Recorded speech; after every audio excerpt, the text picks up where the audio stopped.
और आज हमारे पास इलेक्ट्रोस्टैट का जो टॉपिक हम लेके आए हैं, वो टॉपिक हमारे पास कुछ एक रहेंगे कि न्यूमेरिकल्स किस तरह से हमें फेस करने पड़ते हैं फोर्स पे बेस होके।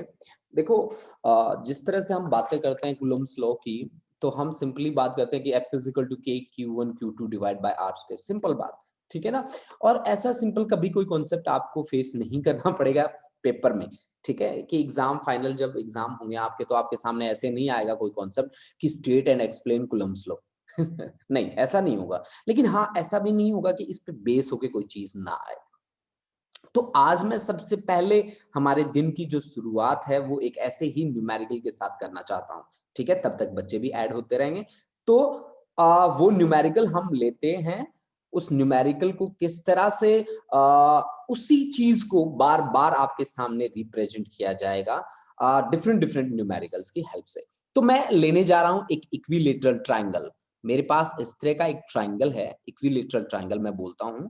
इक्विलेटरल ट्राइंगल का मतलब है कि उसकी तीनों साइड्स बराबर हैं और वहां उनके तीनों के तीनों एंगल्स भी बराबर हैं, 60-60 डिग्री के आपको दिए गए हैं, ठीक है। मैं मान लेता हूं कि ये 3 वर्टिसेस हैं ए, और ये है आपके पास बी, और ये है आपके पास सी। देखो बच्चा, मैंने कल भी बात करी थी आपके साथ कि 1 कूलम ऑफ चार्ज की वैल्यू बहुत ज्यादा बड़ी होती है, ठीक है। तो कहीं ना कहीं मैं छोटे चार्जेस लेके चल रहा हूं। 1 कूलम ऑफ चार्ज की वैल्यू को बड़ा मैंने बताया था इसलिए कि फोर्स ऑफ इंटरेक्शन की वैल्यू काफी ज्यादा बड़ी आ रही थी। काफी ज्यादा बड़ी आने का मतलब है इलेक्ट्रिक कांस्टेंट की वैल्यू का भी बड़ा होना। इलेक्ट्रिक कांस्टेंट की वैल्यू आपको पता है 9 × 10⁻9 क्या होती है, न्यूटन मीटर स्क्वायर। उसकी वैल्यू हमारे पास होती है 1/4πε0 की वैल्यू होती है हमारे पास न्यूटन मीटर स्क्वायर पर कूलम स्क्वायर, 9 × 10⁻9, ठीक है। अब मैं ए पोजीशन पे बैठाता हूं +6 माइक्रोकूलम का चार्ज, ओके गाइस। और यहां पे भी मैं बैठा देता हूं कितना चार्ज, मान लेते हैं -6 माइक्रोकूलम का चार्ज यहाँ पे है, और 3 माइक्रोकूलम का चार्ज यहाँ पे है, ठीक है ना। 3 माइक्रोकूलम का चार्ज यहाँ पे है, और इसकी जो हर एक साइड है वो है 2 सेंटीमीटर। 2 सेंटीमीटर, ये भी आपने 2 सेंटीमीटर लिया, ये भी आपने 2 सेंटीमीटर लिया। अब क्वेश्चन क्या बना के दिया आपको कि find net force on a charge, ठीक है, that charge is 3 pico coulomb. Pico means 10⁻⁻12 picocoulomb placed at centroid of the triangle. Centroid of the triangle. Of the triangle. Centroid of the triangle. आपको net force find करनी है एक ऐसे charge पे जिसको centroid of the triangle पे रखा गया है, ठीक है। सेंट्रोइड पे जिसको रखा गया है उस पे आपको नेट फोर्स निकालनी है बच्चा लोग। देखो बेटा, इक्विलेटरल ट्राइंगल है, 2 सेंटीमीटर 2 सेंटीमीटर 2 सेंटीमीटर हर एक साइड दे रखी है, सेंट्रोइड पे एक चार्ज रखा है। पहले तो सेंट्रोइड देखना पड़ेगा, सेंट्रोइड क्या पंगा है कि यहां से इसका परपेंडिकुलर बाइसेक्टर लेंगे हम, ठीक है। इसका परपेंडिकुलर बाइसेक्टर हमने लिया, ठीक है, इसको मिड से क्रॉस करके जाता है वो, और इसका परपेंडिकुलर बाइसेक्टर बोलते हैं आप इसे, ठीक है, परपेंडिकुलर बाइसेक्टर। इसी तरह से यहां से परपेंडिकुलर बाइसेक्टर लीजिए आप, जो इसको बाइसेक्ट करता हो। इसी तरह से यहां से परपेंडिकुलर बाइसेक्टर। तो ये देखिए बच्चा, आपके सामने आपकी स्क्रीन पे ये जो पॉइंट मैं रिप्रेजेंट कर रहा हूं जिसको, this is the centroid of the triangle, and let us consider O B the point where we have placed 3 × 10⁻⁻12 coulomb of positive charge. ये हमने पॉजिटिव चार्ज यहाँ पे रखा है, ठीक है ना जी। ये पॉजिटिव चार्ज हमने रखा है, अब हमें कैसे इसके साथ डील करना है, ये हमारा टारगेट है। देखो भाई बच्चा लोग, मैं आपको एंगल की मिजरी सॉल्व करके बता देता हूं। ये है आपके पास पूरा का पूरा 60 डिग्री, ये इधर वाला 30 डिग्री, इधर वाला भी 30 डिग्री, ये भी 90 डिग्री, ये भी 90 डिग्री, ये भी 90 डिग्री, ये भी 90 डिग्री, और कोई और भी है क्या, तीसरा भी, हाँ जी, ये भी 90 डिग्री और ये भी 90 डिग्री। इसकी वैल्यू कितनी है, इसकी वैल्यू 60 डिग्री, इसकी वैल्यू भी कितनी है 60 डिग्री। ठीक है, इसी तरह से इसकी वैल्यू भी कितनी है, इसकी वैल्यू 90 30, इसकी वैल्यू भी 60 डिग्री। ठीक है, इसी तरह से इसकी वैल्यू भी यहाँ पे 30, यहाँ पे ये भी 60 डिग्री। ठीक है, ये पूरा कितना होना चाहिए था, ये अब आप देख लो, ये 90, ये 30, ये भी कितना 60 डिग्री, ये भी कितना 60 डिग्री। मतलब ये पूरा का पूरा एंगल की मिस्ट्री है जो मैंने आपको बता दी। अब आपको इसके साथ डील करना है कैसे, चलो स्टार्ट करते हैं।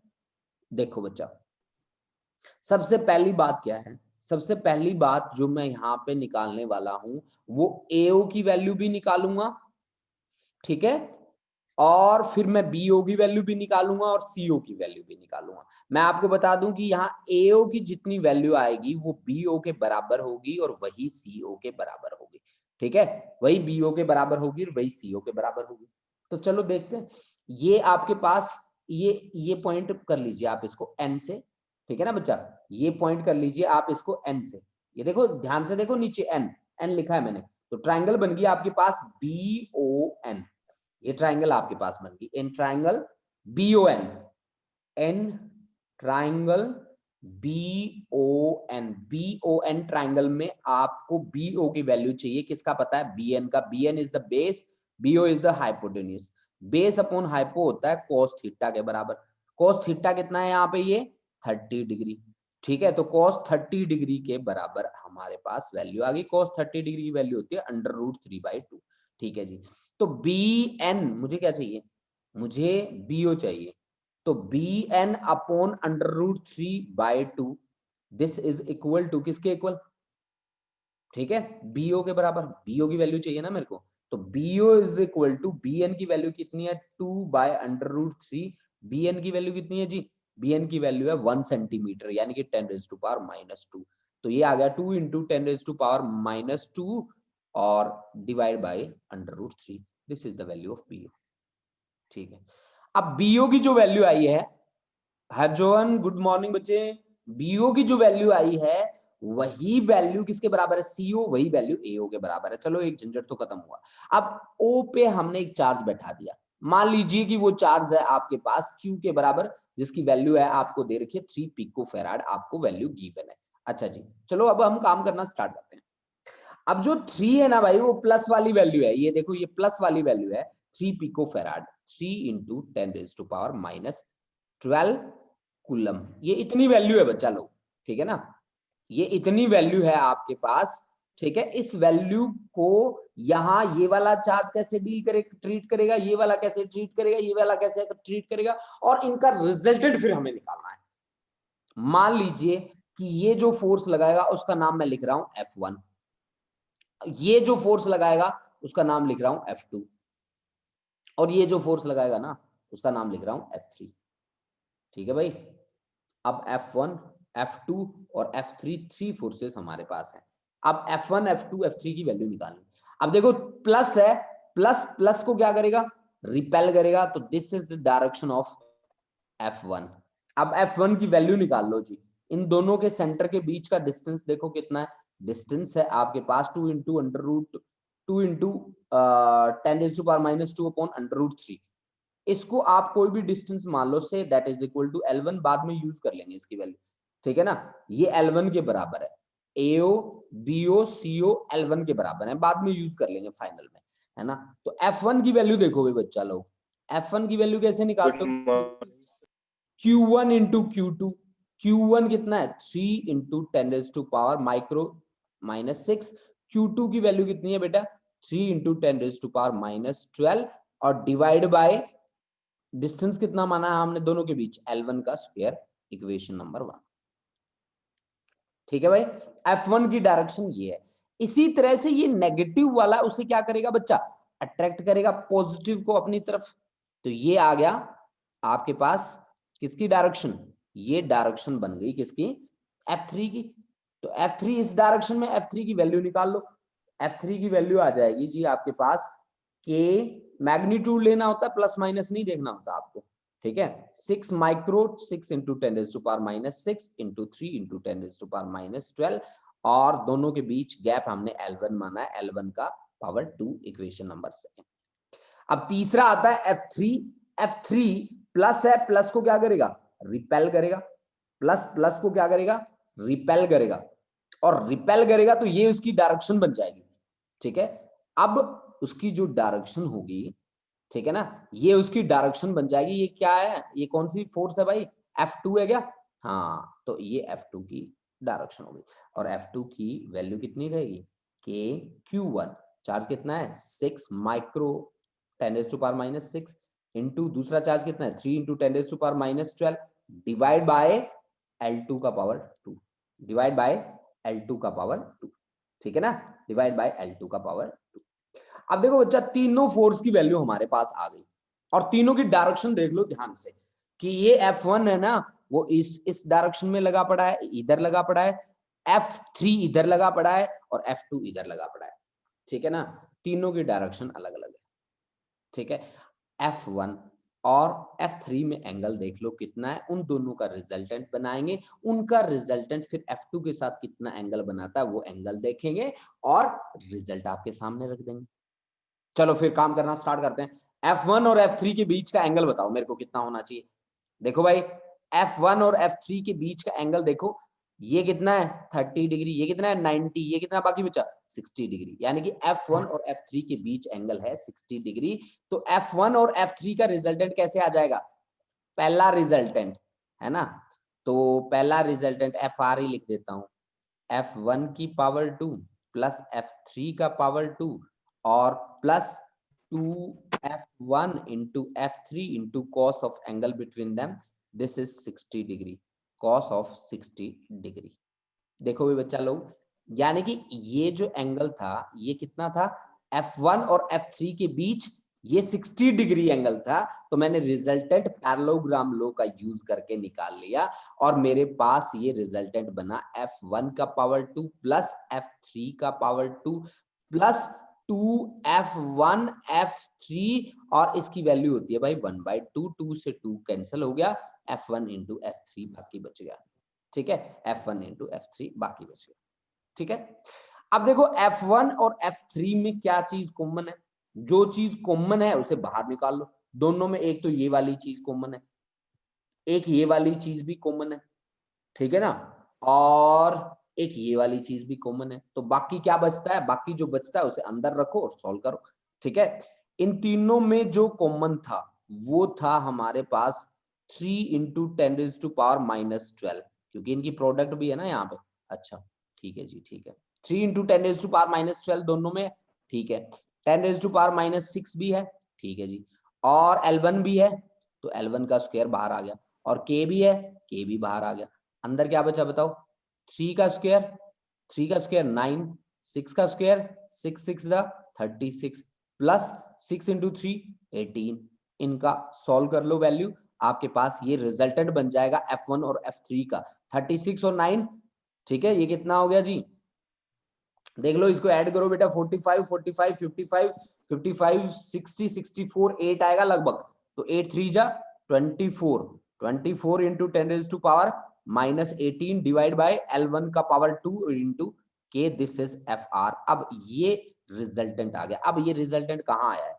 ये इन दोनों के बीच, मतलब ये एंगल कितना 30 डिग्री, ये एंगल कितना 60 डिग्री, और F2 और FR के बीच एंगल कितना 90 डिग्री। अब 90 डिग्री एंगल है तो किस तरह से आप डील करोगे, अभी मैं बताता हूं, पहले मैं आपको बता देता हूं रिजल्टेंट बना कहां है, फिर आप पजल हो जाओगे, नहीं तो सोचोगे रिजल्टेंट सर ने कहां बना दिया, है ना। चलो देखो, अब जी आपका FR जो आया ना वो इस लाइन के लूंगा, इस लाइन के लूंगा, 100% श्योर है इस लाइन के लूंगा।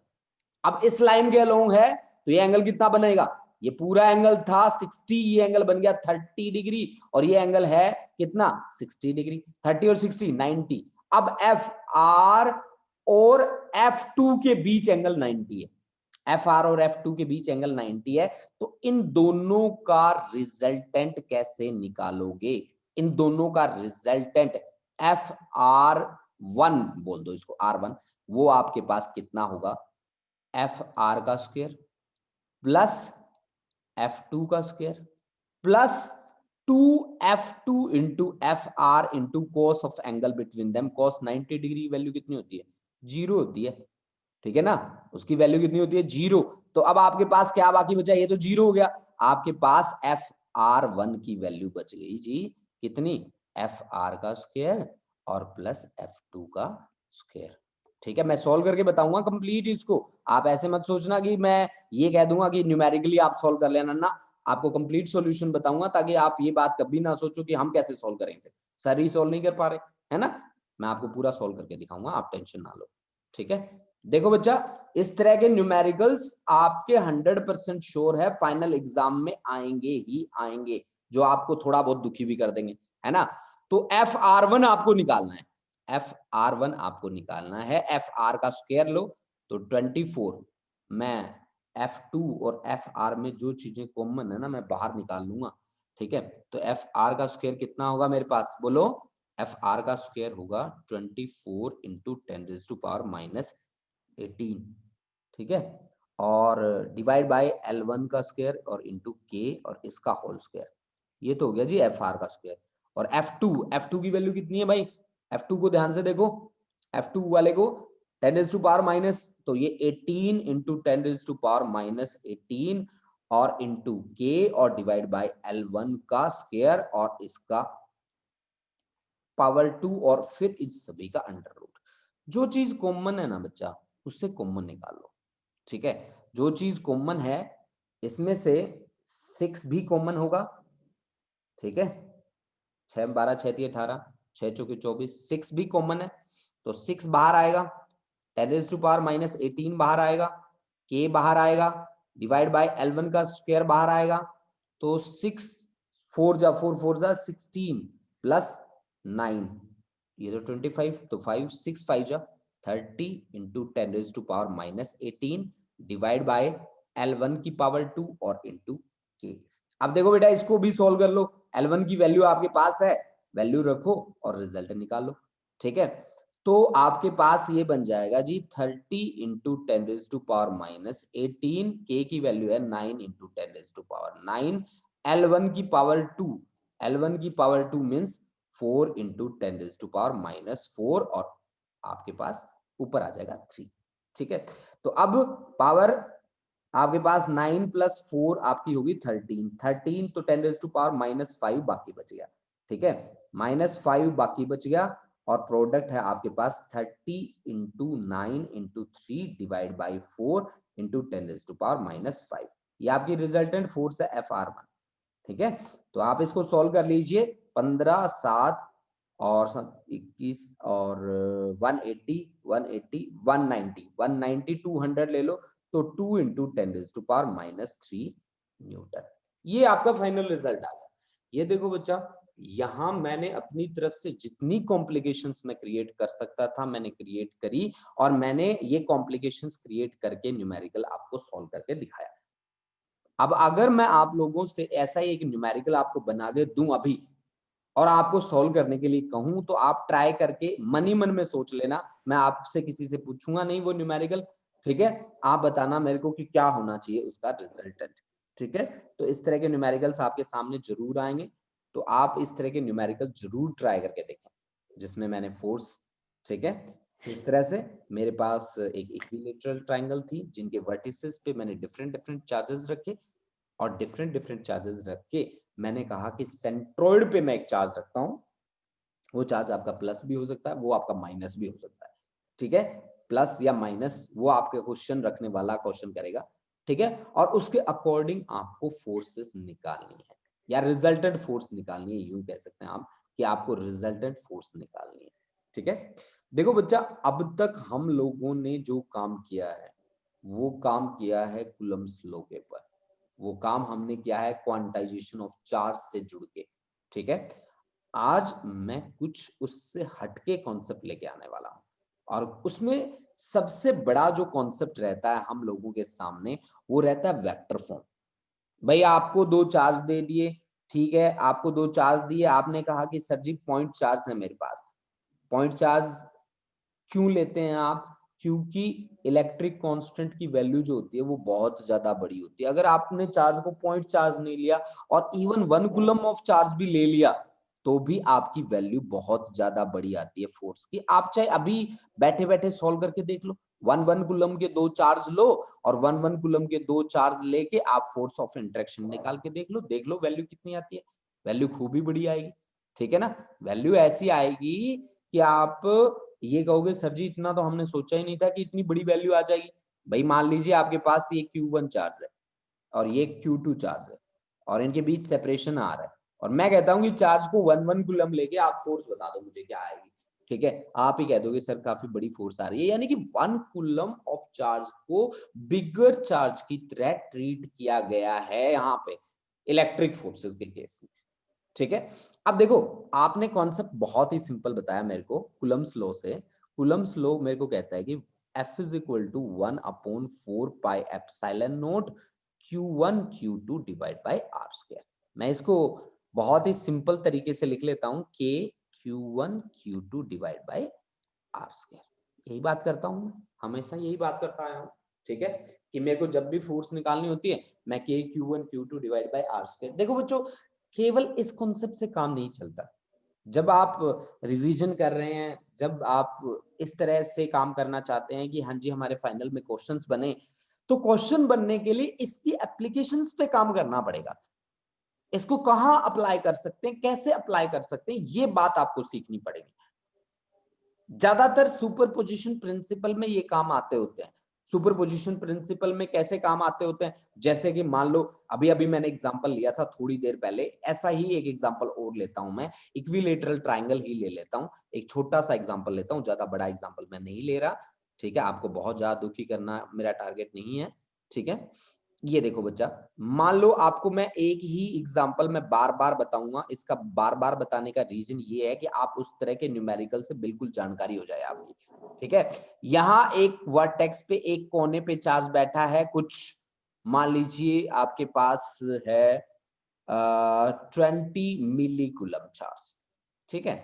और बी पे बैठा है मान लीजिए 10 माइक्रोकूलम चार्ज, ठीक है। और मान लीजिए कि सी पे बैठा रखा है मैंने 20 माइक्रो सॉरी मिली बिठा देते हैं इस पे, मिली कूलम चार्ज।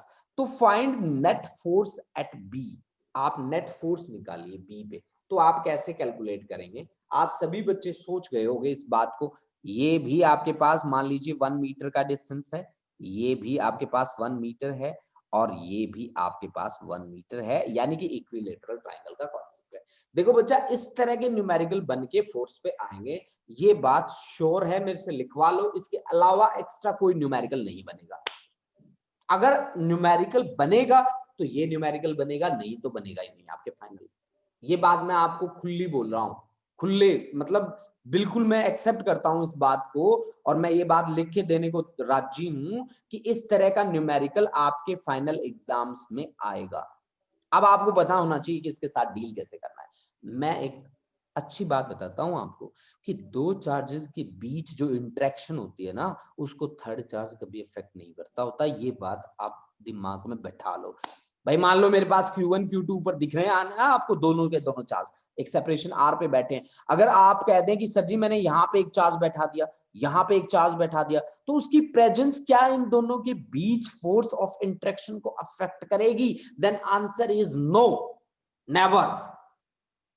कि इनके मतलब इनके आप फील्ड में भी आप बिठा देते हो तो भी वो चीज उसको अफेक्ट नहीं कर सकती। अब देखो ये एक सिंपल सा न्यूमेरिकल है जो आपकी स्क्रीन पे छपा पड़ा है। इसमें से मोस्ट ऑफ बच्चे, प्रशांत है, उन्होंने तो कर भी लिया होगा, प्रशांत ने, हरजोवन ने, ठीक है, आकर्षण ने, ठीक है। तो और जो बच्चे कर रहे हैं वो बच्चे मेरे को बता भी सकते हैं, मैसेज कर सकते हैं, ठीक है। यहाँ जो बच्चे बैठे हैं जो न्यूमेरिकल कर पा रहे हैं, ये हरसिमरन ने कर लिया होगा, 100% श्योर है। इमनंदन ने भी कर लिया होगा, ठीक है, मनीषा ने कर लिया होगा, मनजोत ने कर लिया होगा। तो ये सारे बच्चे न्यूमेरिकल कर चुके होंगे, मुझे मैं श्योर हूँ, ठीक है। अगर नहीं किया, ट्राई कर रहे हैं तो ट्राई भी बता सकते हैं आप, ठीक है। हाँ जी, डन। गुरलीन कौर ने भी कर दिया, ठीक है, बहुत बढ़िया बात है। देखो बच्चा ये न्यूमेरिकल बहुत इजी है, लेकिन इजी कब है? जब आप प्रैक्टिस करते हो। ठीक है, इस तरह के आज अपनी हेल्प बुक में इस तरह के जितने न्यूमेरिकल्स मिलते हैं ना, किसी आपको रेक्टेंगुलर फेस दे दिया, कोई हेक्सागोनल शेप दे दी, कोई ट्रायंगुलर शेप दे दी, किसी भी तरह की शेप दे रखी है और उसके लिए फोर्स निकालिए, आज ढूंढ लो। इस पे ज्यादा से ज्यादा न्यूमेरिकल मिलेंगे, 5 न्यूमेरिकल, ज्यादा से ज्यादा कह रहा हूं 5 न्यूमेरिकल आपकी बुक में मिलेंगे। पांचों के पांचों न्यूमेरिकल आज कवर कर लेना, ठीक है। अब इस न्यूमेरिकल को हम आपके साथ बैठ के सॉल्व कर लेते हैं, काफी इजी न्यूमेरिकल है, काफी इजीली सॉल्व हो जाएगा। और उसके बाद हम बात करेंगे वेक्टर प्रोडक्ट की और स्केलर प्रोडक्ट की, क्योंकि ये ऐसे आर्टिकल्स हैं जो पूरी फिजिक्स में हमारे सामने आते ही आते हैं और इनको देख के हम पजल हो जाते हैं, ठीक है। तो पजल नहीं होना, आज मैं आपको ऐसी बात बताऊंगा उनके बारे में कि आप कभी भी उस चीज को भूलेंगे ही नहीं, ठीक है, कभी नहीं भूलेंगे आप। चलो पहले हम ये बात करते हैं, पहले ये कंप्लीट करते हैं ये चीज, ठीक है। चलो देखो, अब देखो बी पे पॉजिटिव चार्ज बैठा है, दिख रहा है मेरे को। पॉजिटिव को पॉजिटिव क्या करेगा, रिपेल करेगा, 100% श्योर है। और जो डायरेक्शन ऑफ रिपल्सन होती है ना बच्चा, वही डायरेक्शन ऑफ फोर्स होती है। रिपल्सन का मतलब फोर्स ही तो होता है भाई, ठीक है ना। आप भी सोचोगे सर क्या कह रहे हो आप, हैं। तो यहां से आपका जो ये वाला चार्ज है, ये कहां फोर्स लगाएगा, इसी लाइन के अलोंग फोर्स लगाएगा। ये देखो, ये इस डायरेक्शन में फोर्स लगाएगा, ये डायरेक्शन हो गई फोर्स की, बिल्कुल हो गई जी। इसी तरह से ये 20, ये भी इसी डायरेक्शन में फोर्स लगाएगा इसके ऊपर, ठीक है जी। ये अपनी ही डायरेक्शन में इसको क्या करेगा, रिपेल करेगा। पॉजिटिव पॉजिटिव को क्या करता होता है, रिपेल करता होता है, ठीक है ना। अब देखो बच्चा, आपको सीधा सीधा दिख रहा है कि ये एंगल और ये एंगल दोनों के दोनों क्या है, वर्टिकली अपोजिट एंगल है। तो वर्टिकली अपोजिट एंगल है तो ये एंगल कितना है, ये एंगल 60 डिग्री है, क्योंकि इक्विलेटरल ट्रायंगल है, तो ये एंगल भी कितना होगा, 60 डिग्री होगा।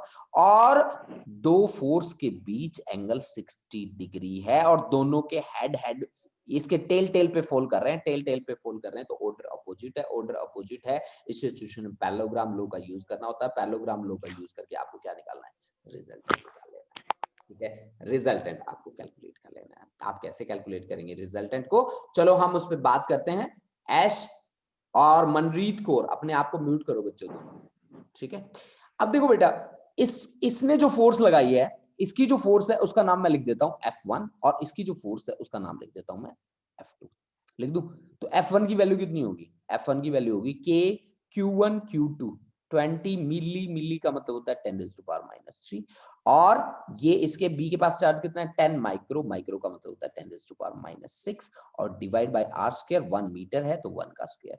तो ये आपके पास कितना हुआ, 200 K इंटू 200 इंटू 10⁻⁻9, तो 200 2 इंटू 10⁻⁻7 न्यूटन के इक्वल ये आपके पास फोर्स आ गया। कोई बात नहीं, के की वैल्यू भी रख लो, चलो कोई बात नहीं।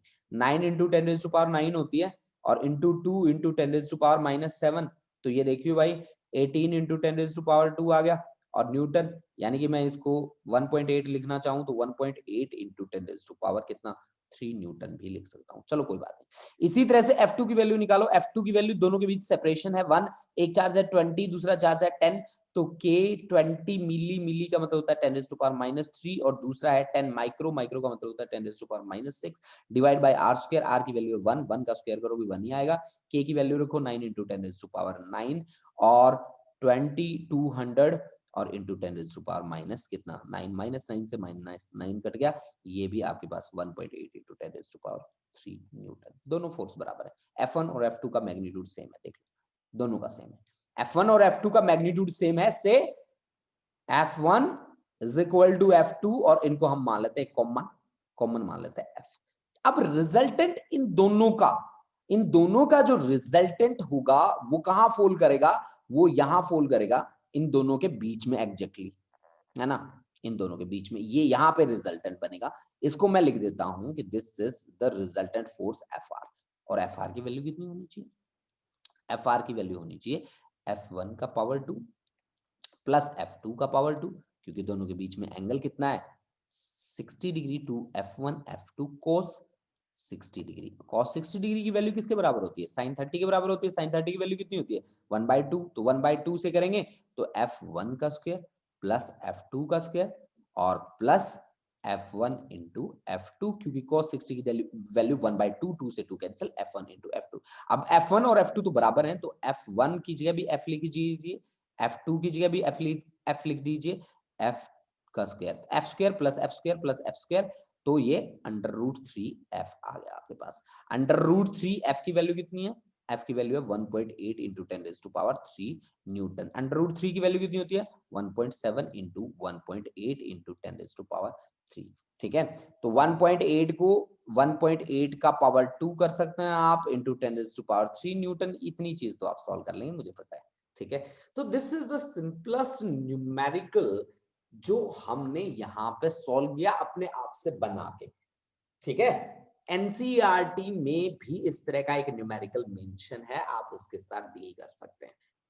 अब देखो बच्चा पार्टी, आज हमने सबसे पहली जो बात करी वो बात करी इस फोर्स के लिए, जो फोर्स कैसी है, कंजर्वेटिव है, सेंट्रल है, पॉइंट चार्जेस पे एप्लीकेबल बहुत अच्छे तरीके से होती है, ऐसी फोर्स है जो हमारे नेचर के अंदर डोमिनेटिंग, ठीक है, dominating force of our nature, ठीक है।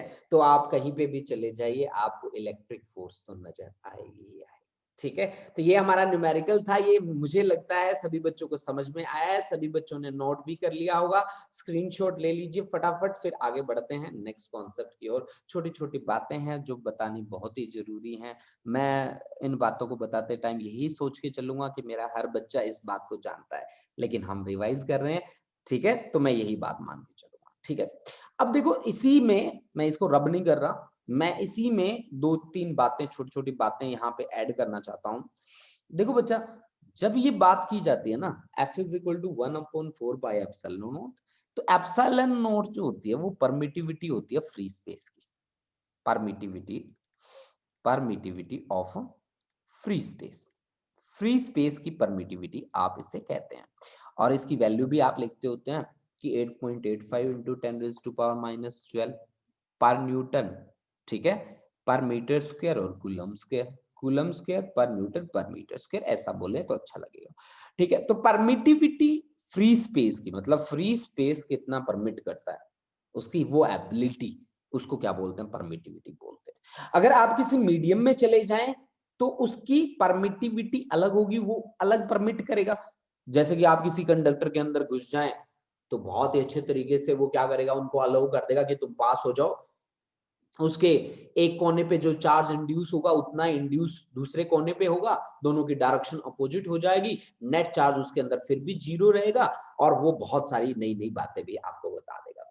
तो यानी कि अगर मैं मीडियम में एंट्री मार लेता, ये तो फ्री स्पेस की बात है, फ्री स्पेस या वैक्यूम की बात है, अगर मैं मीडियम के अंदर एंट्री मारता तो एफ मीडियम के लिए मेरे को क्या करना पड़ता, 1/4 पाई एप्सिलॉन नॉट की जगह एप्सिलॉन वर्ड यूज करता हूं मैं, मीडियम की परमिटिविटी शो करता हूं Q1 Q2 divide by R square, मतलब यही दोनों चार्ज हैं, यही सेपरेशन R है, लेकिन अब आपने क्या किया कि उसको एक मीडियम में रख दिया। मान लीजिए आपने ऐसे ऐसे ऐसे एक मीडियम में रख दिया उसको, है ना, इसको इसको थोड़ा सा और बढ़ा लो भाई, ठीक है, ये देखो ऐसे ऐसे ऐसे मैं बढ़ा देता हूँ उसको, है ना, यार ये फिर भी नहीं बढ़ा, चलो कोई बात नहीं, इस मीडियम में हमने रख दिया। तो मीडियम में जब हमने रखा तो वहां पे वर्ड हमने एप्सिलॉन नोट की जगह एप्सिलॉन वर्ड यूज किया, मैंने कहा this is the permittivity of the medium, permittivity of medium. अब मेरे को इन दोनों में रिलेशन चाहिए, जब मेरे को रिलेशन चाहिए, मान लीजिए आपके पास एक फिजिकल क्वांटिटी है x is equal to 3, y is equal to मेरे पास है 15, इनमें रिलेशन चाहिए, डिवाइड कर लो, तो x by y is equal to 3/15, तो 1/5, यानी कि 5 टाइम्स x का किसके बराबर होगा, y के बराबर होगा। यही रिलेशन आया ना, रिलेशन अभी पता चला। तो अब मेरे को रिलेशन चाहिए फ्री स्पेस या वैक्यूम और मीडियम में, तो F vacuum divide by F medium मैं करता हूं तो मेरे पास आता है एप्सिलॉन बाय एप्सिलॉन नॉट, दोनों को डिवाइड करके देख लो। और इसी का नाम मैं क्या लिखता हूं, रिलेटिव परमिटिविटी, या इसका नाम क्या होता है, डाइलेक्ट्रिक कांस्टेंट भी बोलते हैं आप इसे, dielectric constant, dielectric constant, dielectric constant को हम K से भी डिनोट करते हैं। यानी कि मेरा जो डाइलेक्ट्रिक कांस्टेंट है या फिर रिलेटिव परमिटिविटी है, वो रेशियो है किसकी, force of interaction between two charges in free space to force of interaction between two charges in a medium, or we can say permittivity of a medium to permittivity of free space, permittivity of a medium to permittivity of a free space, यानी कि permittivity of a medium must be equal to or K must be equal to, that is relative permittivity multiplied by permittivity of free space, or permittivity of a medium is equal to dielectric constant multiplied by permittivity of free space. यानी कि बहुत सारी conditions में आपको ऐसे numerical दिया जा सकता है कि हमारे जो चार्जेस हैं वो एक ऐसे मीडियम में है जिसका डाइलेक्ट्रिक कांस्टेंट 6 है। बोल सकते हैं ना, है ना? तो आपके पास उस सिचुएशन में किस तरह से आप सॉल्व करोगे? मान लो आपको बोल दिया कि जी ये दोनों के दोनों चार्जेस ऐसे मीडियम में बैठे हैं जिसका डाइलेक्ट्रिक कांस्टेंट कितना है? 6 है। ठीक है, तो आप कैसे डील करेंगे बताओ? आपके पास F इज इक्वल टू क्या आना चाहिए था? F is equal to 1/4 pi epsilon आना चाहिए और into Q1 Q2 divide by R square. तो आप क्या करेंगे? आप सीधी सी बात है, 1/4 पाई एप्सिलॉन की जगह क्या लिखेंगे? K into epsilon not. K की वैल्यू कितनी है? 6, तो 6 इंटू एप्सिलॉन नॉट और Q1 Q2 divide by R square. तो अब देखिए 1/6 ऑफ 1/4 पाई एप्सिलॉन नॉट की वही वैल्यू 9 इंटू 10⁻⁹ आगे Q1 Q2 डिवाइड बाय क्या आ जाएगा? R square. यानी कि उस सिचुएशन में डाइलेक्ट्रिक कांस्टेंट से आप क्या कर देंगे? डिवाइड कर देंगे, तो आपका कॉन्सेप्ट कंप्लीट हो जाएगा। फिर आपको कोई प्रॉब्लम नहीं होगी, यानी कि ये मैं वो बातें बता रहा हूं, छोटी छोटी बातें जो आपको फेस करनी होती हैं और जिनमें आपके डाउट्स क्रिएट होते हैं, ठीक है ना बच्चा पार्टी? ठीक है, तो इन सभी बातों को आप नोट कीजिए। तब तक मैं एक बार आपकी अटेंडेंस ले लेता हूं। प्लीज आपकी अटेंडेंस मेरे को पहुंचानी होती है हर रोज, ठीक है? अगर किसी बच्चे के का नाम रह जाए तो प्लीज बोल देना, है ना? ऐश, आकर्षण वालिया, आश्रय, आकृति, गुरलीन कौर, हरजोवन, हर्ष, हरसिमरन, इमनंदन प्रीत कौर, जानवी सहोता, लवलीन कौर,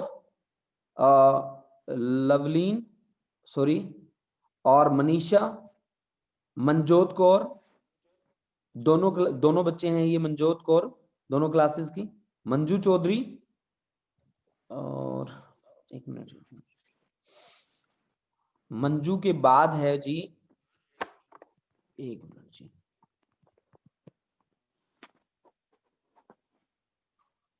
मंजू के बाद है कौन बच्चा बैठा है? मनरीत कौर, प्रशांत शर्मा, साहिलप्रीत सिंह, संदल, सार्थक महाजन, शोभित मदान, शोभित, हाँ जी, इतने बच्चे हैं। कोई बच्चा अगर रहता है तो प्लीज मैसेज कर दो बच्चा मेरे को। अगर कोई बच्चा रहता है ना तो प्लीज मेरे को मैसेज कर देना, ठीक है? हाँ जी, कौन रहता है बच्चा? मनीषा, आकृति, आकर्षण, गुरलीन, चलो बहुत बढ़िया। कोई बात नहीं बेटा, जो बच्चे यहाँ पे प्रेजेंट हैं मैंने उनकी अटेंडेंस मार्क कर दी है। अगर कोई बच्चा बाय द वे मेरे से गलती से छूट गया हो तो प्लीज अपनी अटेंडेंस जरूर शेयर कर लेना मेरे साथ, ठीक है? अब देखो बच्चा, अब मैं आपको वो बात बताऊंगा जो आपके सिलेबस में नहीं है, जो ऐसी बात है जिसको रट्टे मारने की बिल्कुल भी जरूरत नहीं है, ठीक है ना? तो वो कैसी बात है, वो कहाँ काम आती है? वो हर जगह काम आएगी। पूरी फिजिक्स में आप जहां कहीं पे भी जाओगे ना, वहां हर जगह आपके सामने आके खड़ी हो जाएगी और कहेगी कि मेरे साथ भी डील करो भाई, ठीक है? तब तुम देख के उसे घबरा जाओगे और कहोगे कि भाई ये क्या छापा हो गया।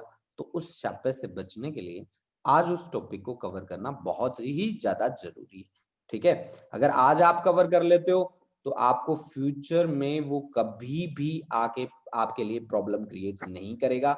आज अगर आप कवर नहीं करते हो, आज अगर आप छोड़ देते हो उसको, तो वो आपकी फिजिक्स में बहुत ही ज्यादा आपके लिए प्रॉब्लमेटिक एरिया रहेगा। वो कॉन्सेप्ट है जिसकी मैं बात करने वाला हूं, वो है वेक्टर। वेक्टर क्या चीज होती है, ठीक है?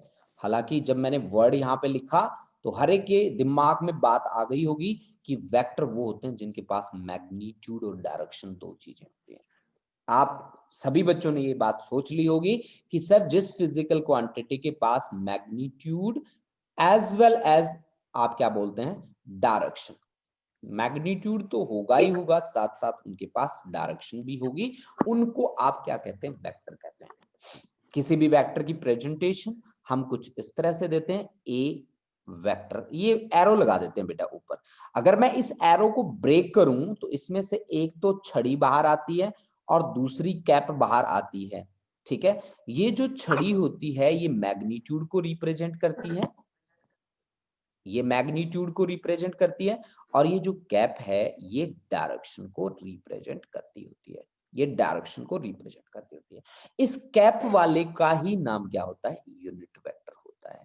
इस कैप वाले का नाम ही क्या होता है, यूनिट वेक्टर होता है। ये ऐसे वेक्टर होते हैं जिनका मैग्नीट्यूड 1 होता है, जिसकी वैल्यू 1 होती है, जिनका काम होता है केवल और केवल डायरेक्शन को रिप्रेजेंट करना। इनका नाम यूनिट वेक्टर होता है। अगर इस वेक्टर का यूनिट वेक्टर निकालना हो तो मैं क्या करूंगा, इस वेक्टर का, ए वेक्टर का यूनिट वेक्टर क्या होगा, A vector divide by magnitude of A vector. Simple भाषा में अगर आपको ए वेक्टर की वैल्यू दे रखी हो I cap plus 2j cap plus 3k cap, तो उस सिचुएशन में ए का यूनिट वेक्टर कितना होगा, vector I cap plus 2j cap plus 3k cap, और इसका मैग्नीट्यूड। मैग्नीट्यूड कैसे निकालोगे, अंडर रूट में आई के कोफिशिएंट का स्क्वायर प्लस जे के कोफिशिएंट का स्क्वायर प्लस के कोफिशिएंट का स्क्वायर, मतलब 9 प्लस 1 10, 10 प्लस 4 14, यानी कि I cap plus 2j cap plus 3k cap, और डिवाइड बाय मैग्नीट्यूड कितना होगा इस वेक्टर का, this is √14, and this is the actually the value of unit vector of a vector. अब आपके पास जो सिस्टम है उसे आप बोलते हैं कार्टेशियन कोऑर्डिनेट्स, आप बोलते हैं स्पेशली, ठीक है। ये भी लीनियर मोशन के साथ जुड़े होते हैं ज्यादातर, ठीक है ना बच्चा। तो लीनियर मोशन के साथ जुड़े होते हैं 3 coordinates x y and z. जो रोटेशन के साथ जुड़े होते हैं उनको आप पोलर कोऑर्डिनेट्स बोलते हैं, ठीक है। आर थीटा लेते हैं, 3 डायमेंशन में आर थीटा फाई की बातें होती हैं, ठीक है। ये एक्स एक्सिस है, ये वाई एक्सिस है, ये जेड एक्सिस है। एक्स एक्सिस के अलोंग जो यूनिट वेक्टर आप लेते हैं उसका नाम होता है आई कैप, वाई एक्सिस के अलोंग जे कैप, और जेड एक्सिस के अलोंग के कैप। देखो बच्चा, ये बातें जो मैं आपको बता रहा हूं बहुत ही सिंपल बातें हैं, बहुत ही छोटी बातें हैं, बहुत बड़ी बातें नहीं है, लेकिन कहीं ना कहीं ये हमारे लिए बड़ी ही हेल्पफुल होती है, ठीक है। तो ये आई कैप है, आई cap is the unit vector along X axis, unit vector है along X axis. J cap जो है that is unit vector along Y axis, और के कैप जो है वो unit vector along Z axis है, ठीक है ना बच्चा। अब एक बात मेरी स्पेशल याद रखना बच्चों कि एक्स एक्सिस, वाई एक्सिस और जेड एक्सिस म्यूचुअली परपेंडिकुलर होते हैं एक दूसरे के। म्यूचुअली परपेंडिकुलर का क्या मतलब है, एक्स वाई के परपेंडिकुलर है, वाई जेड के परपेंडिकुलर है, जेड एक्स के परपेंडिकुलर है। म्यूचुअली परपेंडिकुलर का तो यही मीनिंग होता है। अच्छा ठीक है, तो इसका मतलब है आई cap, j cap and k cap are also mutually perpendicular to each other. अब सबसे बड़ी बात क्या आती है, वेक्टर में सबसे बड़ा पंगा जब आता है जब हम लीनियर के साथ डील करते हैं या रोटेशन के साथ डील करते हैं। यानी कि मान लीजिए मेरे पास 2 वेक्टर हैं, मैं पहले सिंपल भाषा में बात करूंगा, बहुत कॉम्प्लिकेटेड भाषा नहीं बनाऊंगा मैं, ठीक है। मेरी जो बात है वो 2 वेक्टर के साथ है, दोनों वेक्टर एक दूसरे से थीटा एंगल पे इंक्लाइन है। ये ए वेक्टर है जो मुंह फुला के बैठा है यहाँ पे, और ये बी वेक्टर है जो यहाँ पे मुंह फुला के बैठा है। इन दोनों की प्रोडक्ट लेनी है, इन दोनों की प्रोडक्ट मेरे को डॉट भी लेनी है, क्रॉस भी लेनी है। देखो बच्चा, सीधी सीधी सी बात बताता हूं कि डॉट प्रोडक्ट होती है ना, वो लीनियर मोशन से जुड़ी होती है, और क्रॉस प्रोडक्ट रोटेशन से जुड़ी होती है। यानी कि डॉट प्रोडक्ट लीनियर मोशन से जुड़ी होती है, लीनियर मोशन से, सीधा सीधा चल रहे हो ना एक रास्ते पे, उससे जुड़ी होती है डॉट प्रोडक्ट, ठीक है ना। उससे उससे एसोसिएट होती है डॉट प्रोडक्ट। और डॉट प्रोडक्ट के क्या रूल्स होते हैं, एक टेट्राड बनता है जिसमें से 4 पोलर ग्रेन्स निकलते हैं। बेटा ऐश ऐश रुक जाओ, ये डॉट प्रोडक्ट है, डॉट प्रोडक्ट लीनियर मोशन से जुड़ी होती है। इसको हम क्या बोलते हैं, स्केलर प्रोडक्ट बोलते हैं, स्केलर प्रोडक्ट बोलते हैं बच्चा। इसको हम स्केलर प्रोडक्ट क्यों बोलते हैं, क्योंकि इसका रिजल्ट हमेशा एक स्केलर क्वांटिटी आता है, हमेशा एक स्केलर क्वांटिटी आएगा, या तो फिर इनका 1 आता है अगर यूनिट वेक्टर्स में बात करें, या फिर 0 आता है, ठीक है। इसका एक रूल है, क्या रूल है भाई, मान लो आपके पास एक ए वेक्टर है, आपने अभी भी दिखा रखा है डायग्राम में, एक बी वेक्टर है, दोनों की डॉट प्रोडक्ट निकालनी है। तो वेक्टर वाले सिंबल हटा दो, जैसे ही वेक्टर वाला सिंबल हटाया, ये मैग्नीट्यूड ऑफ ए वेक्टर, ये magnitude of b vector into cos of angle between them. This is the rule of dot product of two vectors. अब देखो बच्चा, जैसे कि हमारे पास बहुत सारी चीजें, जैसे कि इसके एग्जांपल हैं हमारे पास work done, work done is the dot product of force and displacement, ठीक है। Potential, potential is work done per unit charge, और चार्ज एक स्केलर क्वांटिटी है, क्यों? क्योंकि ये करंट इनटू टाइम की प्रोडक्ट के बराबर है। करंट एक स्केलर क्वांटिटी, क्यों? क्योंकि ये वेक्टर लॉज ऑफ एडिशन को ओबे नहीं करता, इसलिए करंट एक scalar quantity. Electric current is a scalar quantity, why?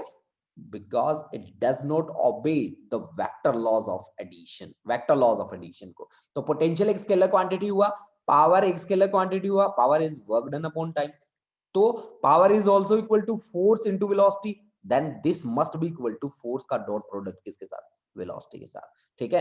तो देखो बच्चों, पावर होता है ना, वो फोर्स इनटू वेलोसिटी होता है, और अगर आपको पूछ ले कि ये डॉट प्रोडक्ट है कि क्रॉस प्रोडक्ट है, तो आप हमेशा लिखोगे कि सर जी डॉट प्रोडक्ट है। तो आपको कैसे पता चला ये डॉट प्रोडक्ट है? क्यों कहा आपने ये डॉट प्रोडक्ट है? क्योंकि power is a scalar quantity, और स्केलर कहां आता है? जहां वेक्टर्स का डॉट प्रोडक्ट लिया जाता है, जहां वेक्टर्स का डॉट प्रोडक्ट लिया जाता है। इलेक्ट्रिक फ्लक्स को देखा आपने, इलेक्ट्रिक फ्लक्स क्या होता है? इलेक्ट्रिक फील्ड का डॉट प्रोडक्ट किसके साथ? एरिया के साथ। तो simply you can say flux is a scalar quantity, electric flux is a scalar quantity, why? क्योंकि ये डॉट प्रोडक्ट है दो वेक्टर का। कौन कौन से वेक्टर? इलेक्ट्रिक फील्ड वेक्टर और एरिया वेक्टर। तो ये कुछ एक एग्जांपल थे बच्चा पार्टी जो डॉट प्रोडक्ट से जुड़े हुए थे।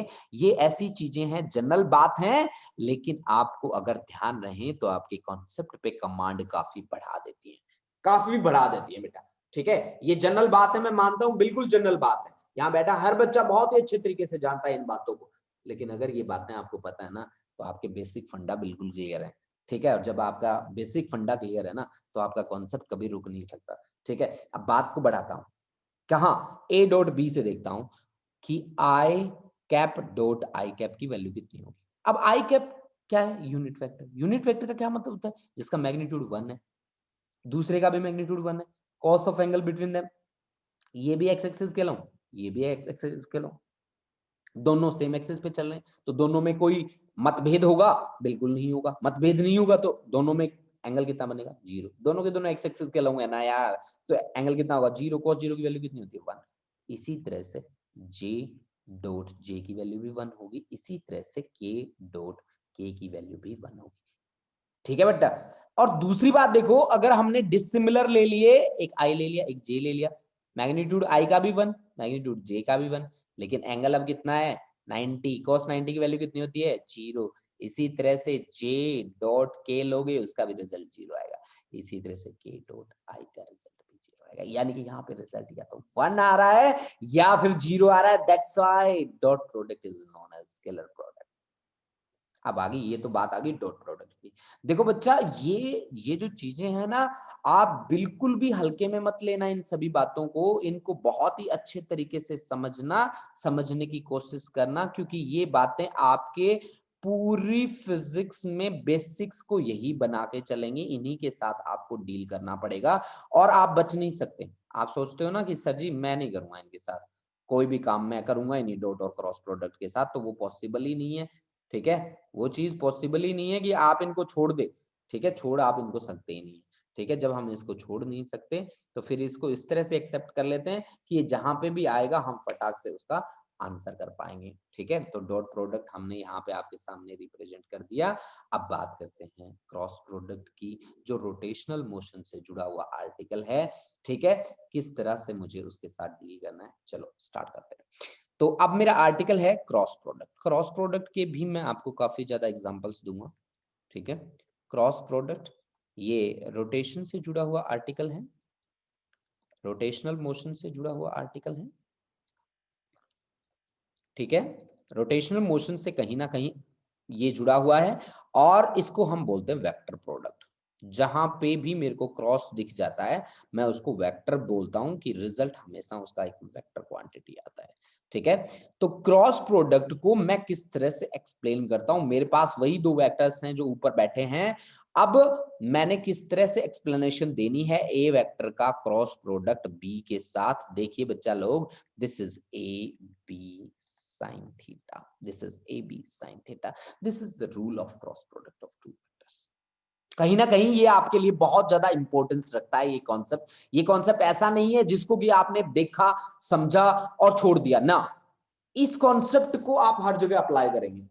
और आप मेरी बात मान के चलना, ये कॉन्सेप्ट हर जगह आएगा, स्पेशली इलेक्ट्रोस्टैट में, करंट इलेक्ट्रिसिटी में, मैग्नेटिक इफेक्ट ऑफ करंट में और इलेक्ट्रोमैग्नेटिक इंडक्शन में. तो हर जगह हर कॉन्सेप्ट के पीछे आपसे पूछा जाएगा कि बताओ इसकी वेक्टर फॉर्म क्या है.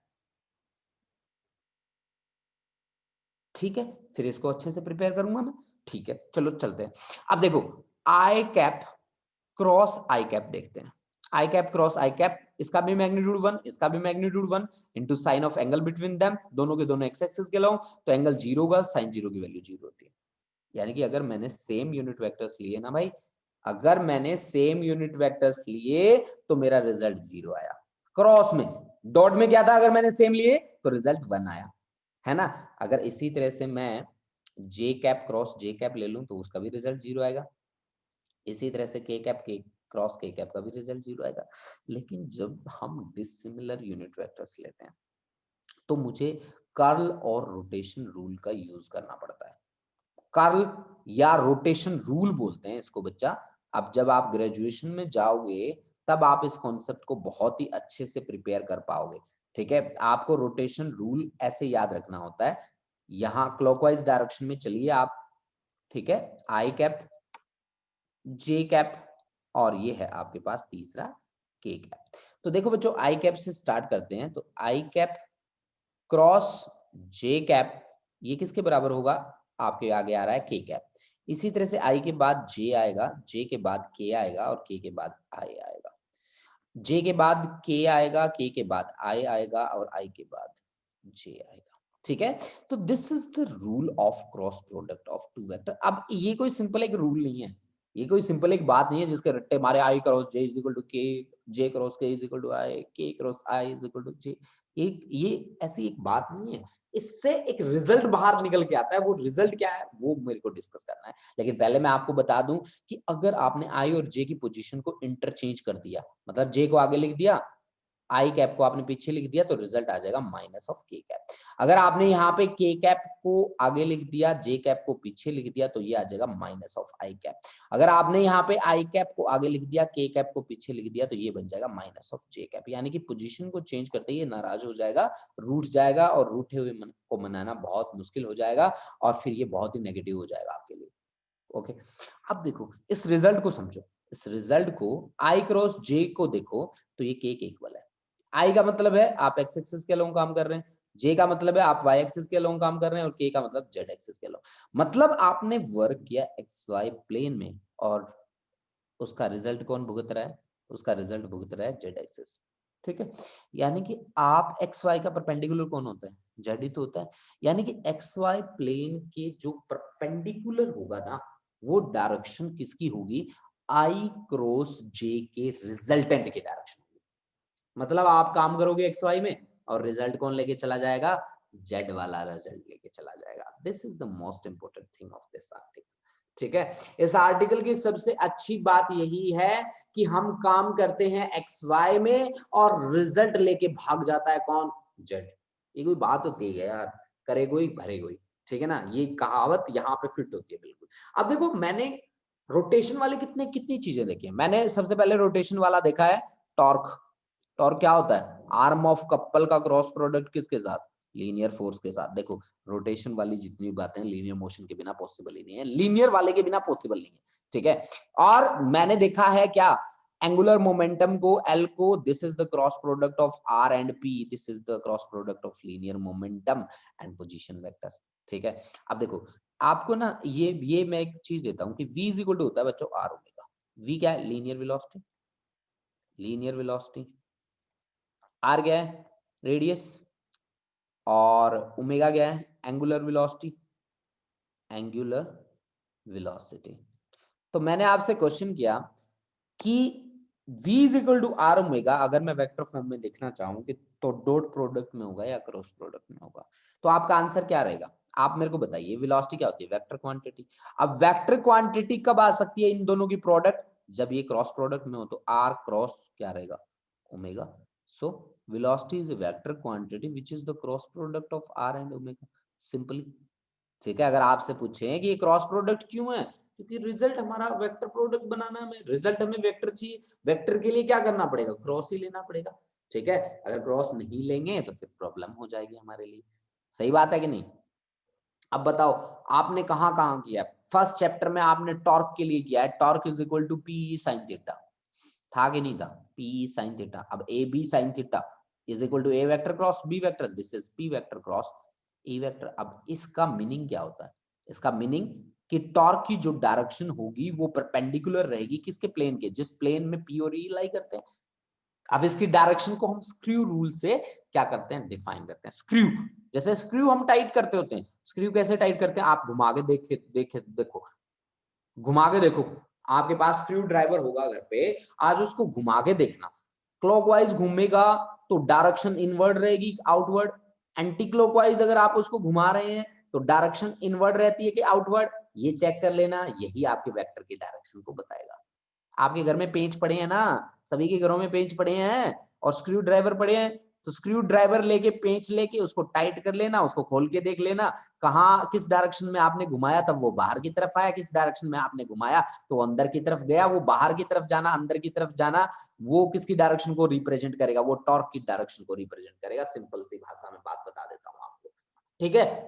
तो आज आपके सामने डॉट प्रोडक्ट और क्रॉस प्रोडक्ट का कॉन्सेप्ट भी क्लियर हो चुका है, ठीक है। आप इसको बड़े दिल से नोट कर लो बच्चों, जितने बच्चे बैठे हैं यहाँ बड़े ही आज तो बहुत ही अच्छे तरीके से पढ़े हैं, जितनी स्ट्रेंथ है उतनी की उतनी मेंटेन है। इसी तरह से अपनी रिवीजन करते रहो मेरे साथ जुड़ के, ठीक है।